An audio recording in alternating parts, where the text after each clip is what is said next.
पुण्यात राहत असाल आणि श्रावणातल्या प्रत्येक सोमवारी महादेवाच्या दर्शनाला जायचा विचार करत असाल तर ही सिरीज खास तुमच्यासाठी आहे. कारण पुण्यात अशी अनेक सुंदर आणि प्राचीन महादेवाची मंदिरे आहेत ज्यांच्याबद्दल कदाचित आपल्याला माहितीही नसेल. चला तर मग या श्रावणात पुण्यातल्या महादेवाच्या वेगवेगळ्या मंदिराची सफर करूयात. पुणे शहराच्या धायरी परिसरात हिरवाईने नटलेल्या शांत वातावरणात वसलेलं एक सुंदर आणि श्रद्धास्थान म्हणजे श्री धारेश्वर मंदिर.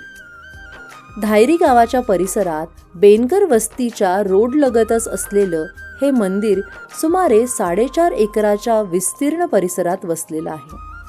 शहराच्या गजबजाटापासून थोडं दूर आलं की इथलं शांत आणि निसर्गरम्य वातावरण मनाला प्रसन्न करतं. औदुंबर आणि पिंपळाच्या झाडांनी वेढलेला छायादार मार्ग तुम्हाला गर्भगृहाकडे घेऊन जातो, जिथे शिवलिंगाचे दर्शन होताच तुम्ही आपोआप प्रार्थनेसाठी हात जोडता.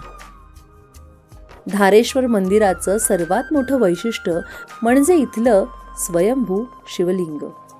स्थानिक आख्यायिकानुसार जैतूजी बाबा रायकर हे भगवान शिवाचे निस्सीम भक्त होते.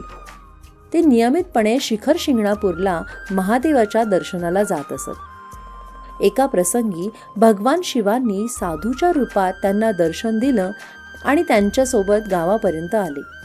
ज्या ठिकाणी आज धारेश्वर मंदिर आहे तिथे ते साधू अदृश्य झाल्याची आख्यायिका सांगितली जाते. याच ठिकाणी स्वयंभू शिवलिंग प्रकट झालं आणि पुढे इथे मंदिराची स्थापना झाली अशी श्रद्धा आहे. आणि या परिसरातील आणखीन एक आकर्षण म्हणजे भगवान शंकराची भव्य मूर्ती. शांत प्रसन्न वातावरणात उभी असलेली ही मूर्ती भाविकांचं आणि पर्यटकांचं विशेष लक्ष वेधून घेते. गुढीपाडव्याच्या काळात इथून शिखर शिंगणापूरला कावड यात्रा निघते.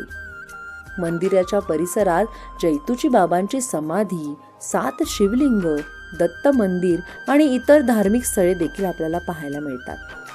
पण या प्रत्येक स्थळामागे एक वेगळी कथा आहे बरं का.